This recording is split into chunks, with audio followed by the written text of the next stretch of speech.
A big hello to my YouTube family. Welcome to Diva Classes. This is Divya Wadhwani, your commerce teacher. Today we'll be studying Chapter 4 Banking Latest Trends Part 2 जिसमें हम लोग electronic banking के बारे में पढ़ेंगे, debit card, credit card, bank draft के बारे में पढ़ेंगे. इससे पहले we already did RTGS, NEFT and IMPS. Okay, तो ये उसी का ही पार्ट 2 है. This is for class 12 ISC.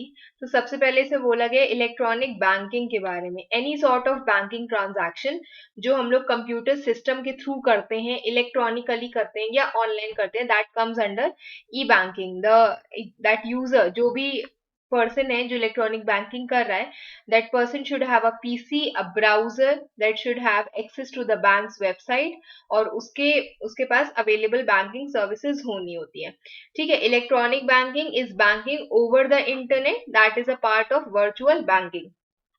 कुछ फीचर्स आपको इसके पढ़ने होंगे, मतलब only a few lines in electronic banking की मीनिंग, और कुछ फीचर्स इसके पढ़ने होंगे. सिलेबस मैंने फर्स्ट पार्ट में ही डिस्कस कर लिया था एकदम स्टार्टिंग में कि आपको इस टॉपिक से क्या पढ़ना है, इस चैप्टर से.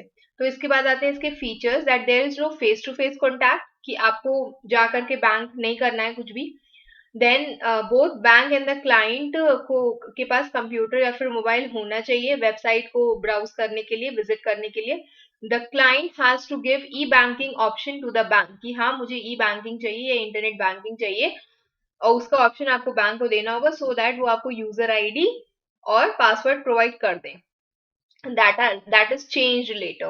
The bank staff and the client must understand कि ई बैंकिंग की टेक्नोलॉजी दोनों को ही, बैंक स्टाफ और क्लाइंट दोनों को ही समझ में आनी चाहिए. फिर एडवांटेजेस इसके क्या है? कस्टमर्स को 24 आवर्स ये फैसिलिटी मिलती है, 24 आवर्स 365 डेज अ ईयर. मतलब every time you can get the opportunity कि आप कभी भी रात में, सुबह, whenever you want, you can do the transaction according to your own convenience. Customers can make permitted transactions from residence or office even while traveling, कि वो उनको जरूरी नहीं कि बैंक जाना है, वो कभी भी ट्रांजैक्शन कर सकते हैं whenever they want. It's not necessary कि चाहे वो घर पे हो चाहे बाहर हो, whenever they want they can do the transaction. Recording of each and every transaction inculcates a sense of financial discipline, और क्योंकि सारे ट्रांजैक्शन की रिकॉर्डिंग होती है, तो वी ऑल्सो नो कि what we have to do with that particular bank transaction, कि कैसे करना है, क्या करना है. हिस्ट्री उसमें सेव्ड होती है. Customers feel the sense of security, क्योंकि उनको कैश कैरी करने की जरूरत नहीं होती है. There is unlimited access to bank, increases customer satisfaction. और जस्ट बिकॉज कि हमें अपना समय नहीं जा करके वहां पर वेस्ट करना है, तो just because we have multiple opportunities, तो कस्टमर के पास बहुत सारा टाइम होता है, कन्वीनियंस होती है कि वो जब चाहे तब बैंक की सर्विसेज को यूज कर सकता है. फिर बैंक के पास क्या बेनिफिट है? It has competitive advantage. जो जितना ज्यादा नाइसली अपने वेबसाइट या एप्लीकेशन को वर्क कराएगा, उनके पास ज्यादा कॉम्पिटिटिव एडवांटेज होती है. नेटवर्क ऑफ बैंक जो है वो कुछ लिमिटेड नहीं होता है, कुछ नंबर ऑफ ब्रांचेस तक. It can be accessed from far away regions also, तो इसीलिए people can go and get their accounts open, वो बहुत ही इजी हो जाता है.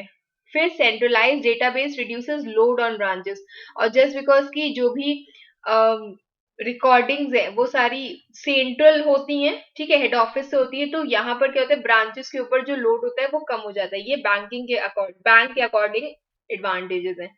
फिर कुछ डिसएडवांटेजेस दिए हुए कि बैंक और उनके क्लाइंट्स को ई बैंकिंग टेक्नोलॉजी में इन्वेस्ट करना इज नेसेसरी. ठीक है. फिर technology in training and technology, सब दोनों को ही चाहिए होता है. मतलब आपको ये पता होना चाहिए कि बैंक में जो एप्लीकेशन है वो कैसे होते हैं, कैसे वर्क करते हैं.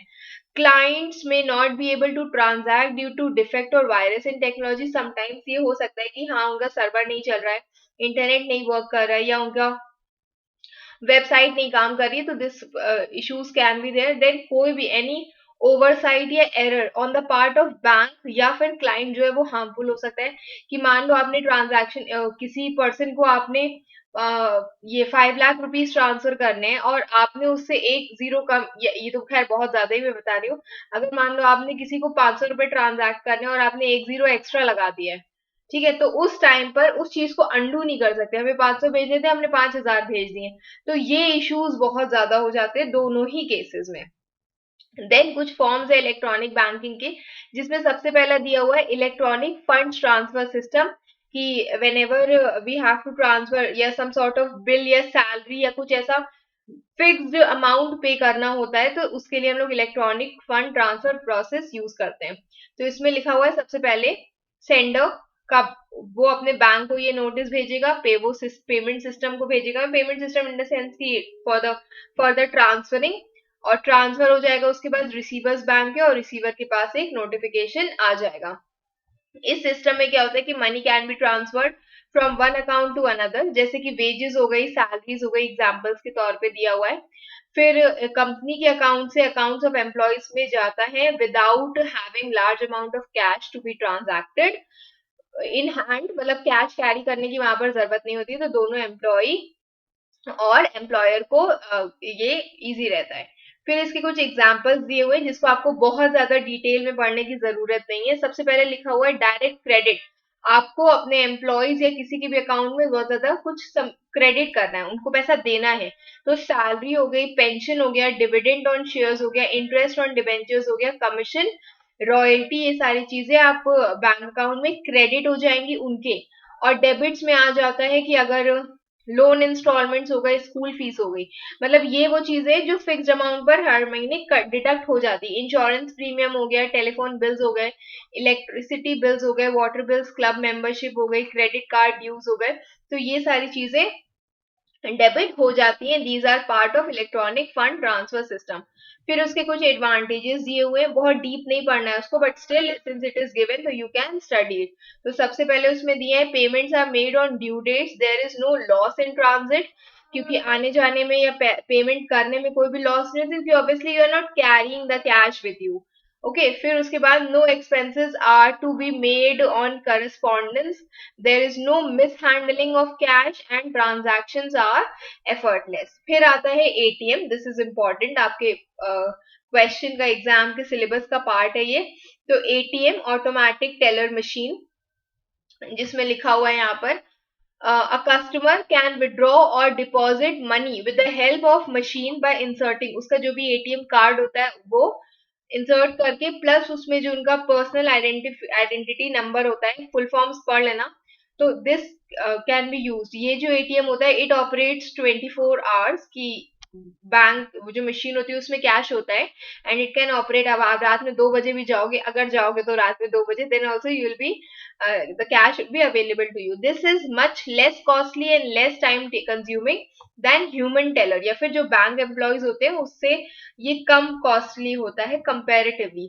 Seeing the popularity of ATMs, bank have now begun just because कि एटीएम अब बहुत ज्यादा ही यूज होने लगा है, तो इसीलिए उन्होंने कुछ ऐसी और मशीन्स वहां पर रख दी गई हैं, जैसे कि कैश डिपॉजिटिंग मशीन। आपने देखा होगा कई जगहों पर लूज कैश डिपॉजिट करने के लिए भी एटीएम के बगल में मशीन लगा दी जाती है। पासबुक प्रिंटर हो गया, इंटरनेट कियोस्क हो गया जहां पर आप इंटरनेट एक्सेस कर सकते हो, इंफॉर्मेशन कियोस्क और फोन बैंकिंग डिवाइसेस, ये सारी चीजें वहां पर रख दी जाती है नेक्स्ट टू एटीएम्स, जहां पर कस्टमर जो है बैंक को विजिट कम करे इसलिए। Okay, then next is debit cards. Debit cards एक पर्सन, ये देखो ये डेबिट कार्ड होता है ऐसे, this is electronic chip, this is card number that is given, card holder का नेम होता है, यहाँ पर एक्सपायरी डेट होती है यहाँ पर। ठीक है, मेरा भी कार्ड एक्सपायर हो रहा है, मुझे उसको सही करवाना है। तो अब इसमें लिखा हुआ है कि a person can get the debit card by depositing the money.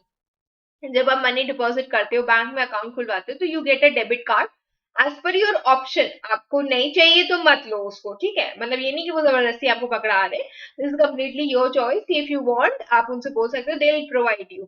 जैसे पासबुक तो मिलती ही मिलती है, उसके अलावा ऑप्शन होता है debit card, electronic banking, mobile banking, ये सब का। तो कार्ड होल्डर जो है they can make immediate payment for goods purchase और services availed with the help of debit card, कि अगर मेरे पास डेबिट कार्ड है तो मैं डायरेक्टली पेमेंट कर सकता हूँ। अगर जो सेलर है उसके पास ये टर्मिनल फैसिलिटी है, तो जैसे आपने मॉल्स में देखा होगा या जब जैसे ये हाइपर मार्केट्स में देखा होगा कि वहां पर दे हैव द मशीन, जिससे आप चाहो तो स्कैन करके, अब तो क्योंकि क्यूआर का जमाना ज्यादा है, यूपीआई का, तो इधर दे स्कैन एंड पे, और या तो फिर वो कार्ड्स लेकर के चलते हैं। Then when the customer presents his debit card, the terminal automatically transfers money from the buyer's account to the seller's account, कि जब भी कस्टमर जो है अपना डेबिट कार्ड प्रेजेंट करता है तो वो पिन डाल करके उनके अकाउंट से पेमेंट डिडक्ट हो जाता है। Debit cards can also be use to withdraw money, और डेबिट कार्ड से ही हम लोग मनी एटीएम से विड्रॉ करते हैं। ओके, अब इनके फीचर्स, एडवांटेजेस, डिसएडवांटेजेस आपको इसमें पढ़ने। सबसे पहले लिखा हुआ है कि कार्ड होल्डर जो होता है उसको डिपॉजिट करना है money, has to deposit the money with the issuer of the debit card.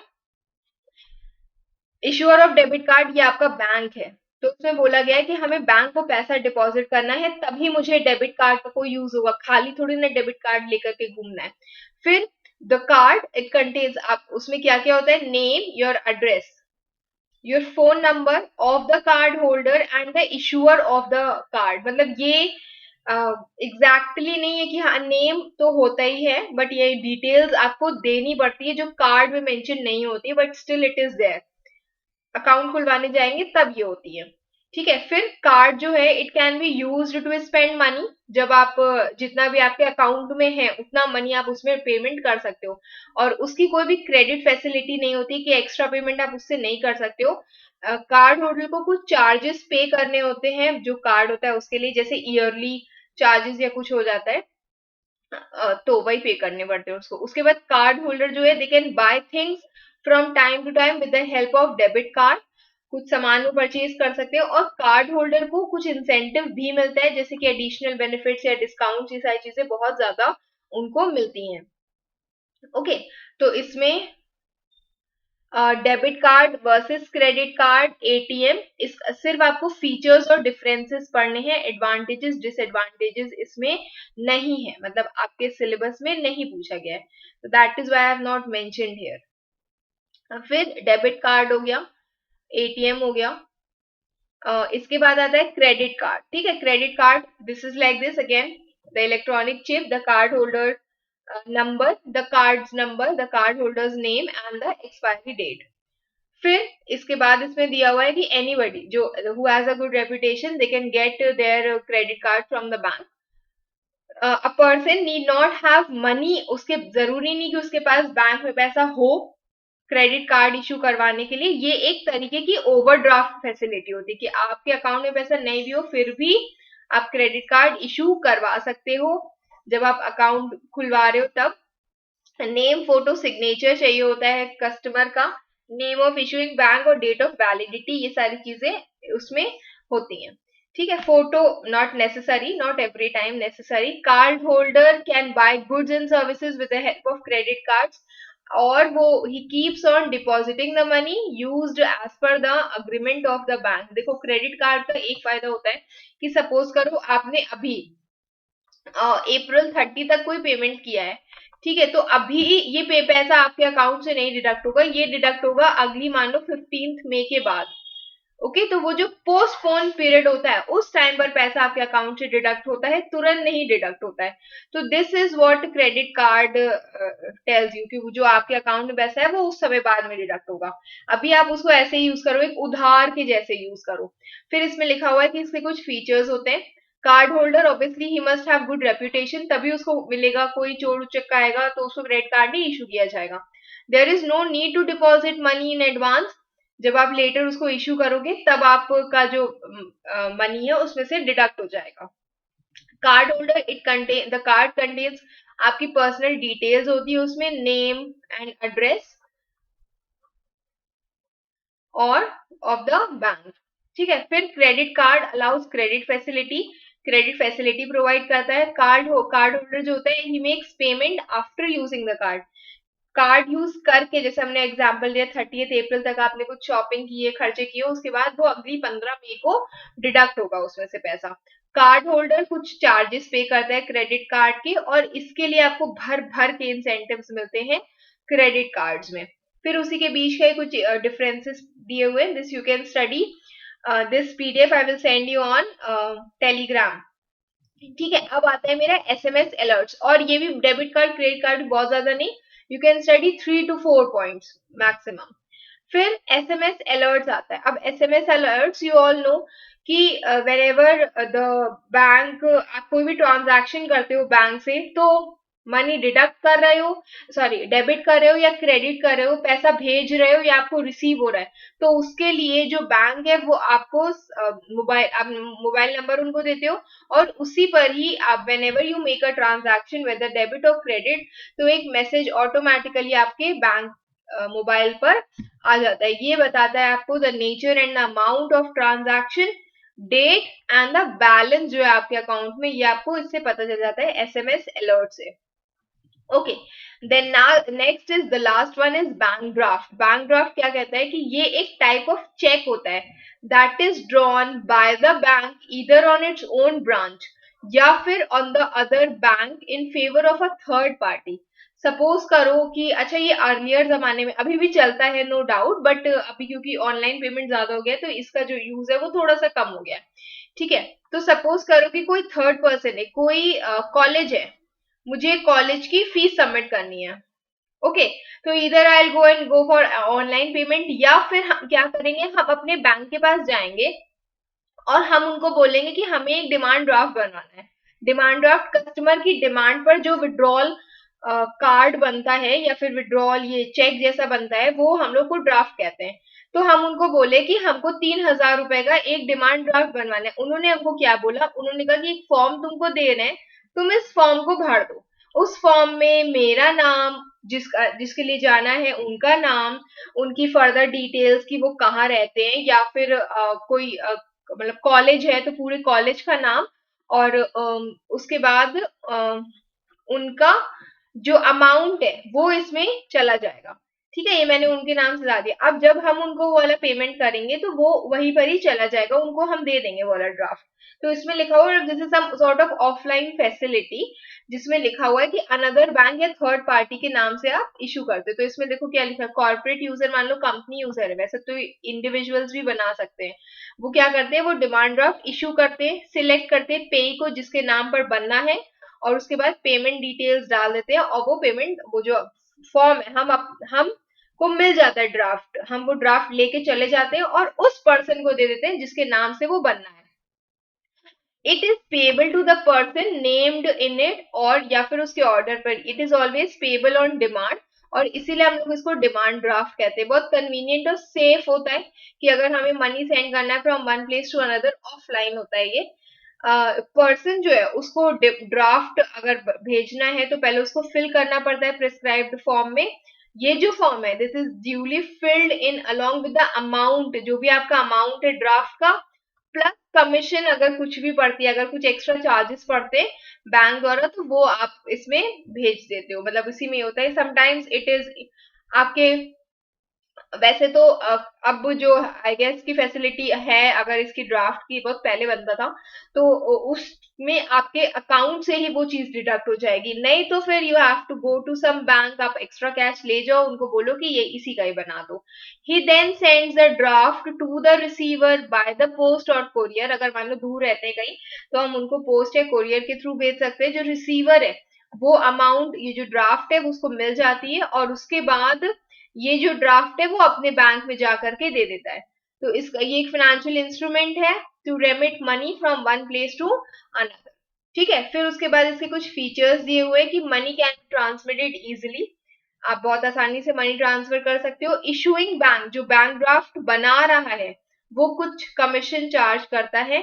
Dishonour नहीं होता है क्योंकि ये बैंक द्वारा बनाया गया है, कस्टमर चेक नहीं है जो कस्टमर उसने साइन किया और उसके बाद डिसऑनर हो गया। Okay, and you can get a bank draft from a bank online, और बैंक ड्राफ्ट जो है आप ऑनलाइन भी पा सकते हो by filling some details। फिर ये जो अमाउंट है, ये अब हो सकता है ये वाली फैसिलिटी आ गई हो, ये जो अमाउंट है together with bank charges will be debited, आपके सेविंग्स अकाउंट से ये डिडक्ट हो जाता है। और उसके बाद लिखा हुआ है कि अब इसी का एक मीनिंग दिया हुआ है, डीडी डिमांड ड्राफ्ट, ये this is issued by the bank and one can not issue a DD on an individual level. ठीक है, मतलब ऐसे ही कोई पर्सन नहीं इशू कर सकता है, ये बैंक द्वारा ही इशू किया जाता है। It is majorly issued in cases जहां पर parties are unknown to each other. जो बैंक है that is the draw issues the demand draft to the client drawer to pay the specified amount to the specified person, जिसको हम पे करेंगे वो पेई, और जो हम है, जो क्लाइंट है, वो ड्रॉर हो गया।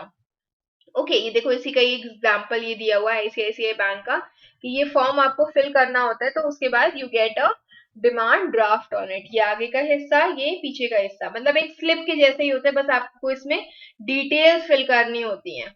Okay, so that's all for today. I hope you have understood whatever was taught. Rest we'll be doing soon. Keep preparing. Till then, best wishes. Thank you.